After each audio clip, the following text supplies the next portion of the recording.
दोस्तों, जब देखो तब डरते ही रहते हो। काहे इतना डरते हो? सबसे बड़ा डर क्या है? मौत। लेकिन मौत से डरने की जरूरत नहीं है। मौत अस्थायी चीजों के साथ होने वाली एक सतत प्रक्रिया है। तुम साधारण मनुष्य होकर मौत से डरते हो। उस सिपाही से पूछो जो रोज सीमा पर खड़ा होकर मौत को चुनौती देता है। वो मरने से नहीं डरता क्योंकि वो जानता है कि उसका शरीर अस्थायी है, लेकिन देश की रक्षा का जज्बा स्थायी है। वो जज्बा कभी नहीं मरता। एक बार सोचो कि अगर तुम्हारे दिमाग और दिल से मौत का डर निकल जाए तो जिंदगी कितनी सुंदर और मजेदार हो जाएगी। इतना शक भी न करो। जब देखो दूसरों पर शक करना तुम्हारा शगल बन गया लगता है। टीवी सीरियल कम देखा करो और चीजों को दूसरे नजरिए से देखना सीखो। भगवत गीता में लिखा है कि अपने आप का आकलन करो और देखो कि तुम कितने बड़े शंकालु हो। सब पर शक करते हो। बेवजह शक करते हो, दोस्तों पर, दफ्तर के साथियों पर और यहाँ तक कि अपने परिजनों को भी शक की निगाह से देखते हो। इतना शक करना सही नहीं। ये विवाद और परेशानी का सबब है। जरूरी नहीं कि सारी दुनिया तुम्हारा बुरा करने पर तुली है। भगवान कृष्ण कहते हैं कि एक शंकालु व्यक्ति को इस दुनिया और दूसरी किसी दुनिया में शांति नहीं मिलती। एक बार शंका को मन से निकाल कर देखो। अपने दोस्तों पर खुले मन से विश्वास करके देखो। इस बात को सोचो कि तुम्हारे परिजन तुम्हारा भला चाहते हैं। विश्वास करोगे तो विश्वास पाओगे और शक करोगे तो फल वैसा ही मिलेगा, क्योंकि व्यक्ति जैसा लगातार सोच रहा होता है वैसा फलित होने लगता है। विज्ञापन। इच्छाओं का कोई अंत नहीं। आज छोकरी चाहिए, कल नौकरी चाहिए, परसों कार, जरा थम जाओ और सांस ले लो। फिल्म नहीं है जो 2.5 घंटे में सब कुछ मिल जाएगा। भगवत गीता में लिखा है कि सब कुछ एक साथ सोच लोगे तो फलित होने में लगने वाला समय तुम्हें बहुत परेशान कर देगा। हर चीज का समय होता है। हर समय दिमाग में कुछ न कुछ पाने की इच्छा रखना और इच्छाओं की लंबी चौड़ी लिस्ट बना लेना सही नहीं। कर्म करने के बाद जब तुम्हारे पास पैसा हो तो वो चीज खरीद लो जो तुम्हें जरूरत की लग रही हो, लेकिन सालों पहले से उस चीज को पाने की इच्छा बना लेने से मन में इच्छाओं की भीड़ लग जाती है। इससे मन अशांत होता है और सोचने विचारने की ताकत कम होती जाती है। फल की चिंता किए बिना काम करो। ये करूंगा तो वो मिलेगा, वो करूंगा तो ऐसा होगा, ये चिंता दूसरों पर छोड़ दो। कम से कम फल के पकने तक फल की चिंता मत करो। अगर तुम किसी काम के सफल और असफल होने की चिंता करते रहोगे तो काम कब करोगे? तुम नया काम करो बिना ये सोचे कि ये सफल होगा या नहीं। हम अपनी जिंदगी में कई बेमिसाल काम केवल इसलिए छोड़ देते हैं क्योंकि हमारे मन में उसके सफल होने की गारंटी नहीं होती। सोचो, अगर स्टीव जॉब्स के मन में ये डर होता तो क्या वो कंप्यूटर के क्षेत्र में नए नए परीक्षण कर पाते? कभी नहीं। स्टीव ने कभी नहीं सोचा कि मैं फेल हो गया तो क्या होगा। तो तुम फेल होने से क्यों डरते हो? जितनी बार फेल होगे उतना ज्यादा अनुभव तुम्हारे पास एकत्र होगा। जो व्यक्ति जिंदगी में संभावित सफलता और असफलता से अप्रभावित रहता है वही कुछ नया करने का श्रेय ले पाता है।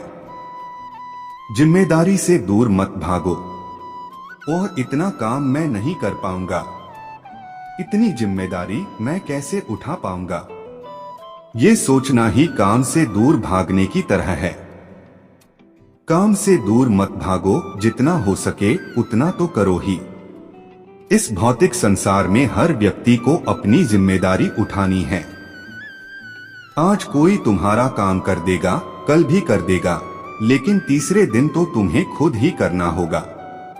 2 दिन जिसने तुम्हारा काम किया उसका फल उसे ही मिलेगा, तुम्हें नहीं। भगवान कृष्ण कहते हैं कि कर्म अपने ही हाथ से फलित होते हैं, इसलिए कर्म करो। अगर तुम ये सोचते हो कि काम करने से थक जाओगे या घट जाओगे, तो ये समझ लो कि काम न करने से तुम्हारा तन, मन और धन सबको नुकसान होगा और आत्मा चैतन्य नहीं रहेगी। दुनिया एक दिन आगे निकल जाएगी और तुम मृतावस्था में पड़े रहोगे। क्या ये तुम्हें मंजूर है? स्वार्थ सेहत के लिए अच्छा नहीं। स्वार्थियों की वैसे भी दुनिया में कमी नहीं। तुम कुछ अलग करो तो नाम होगा। दूसरों की मदद करके देखो, सुख होगा और नाम भी।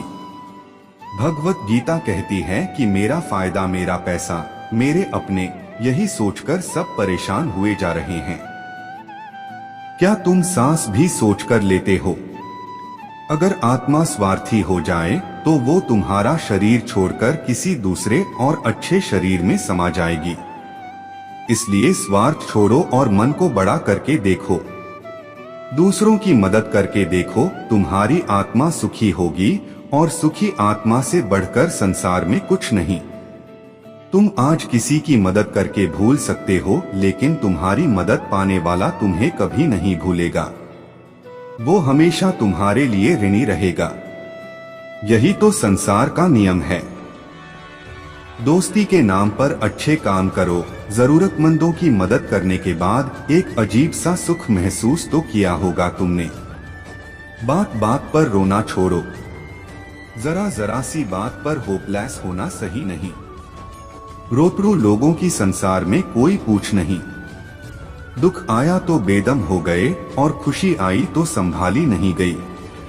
ये रवैया एक कमजोर इंसान को और कमजोर बनाता है।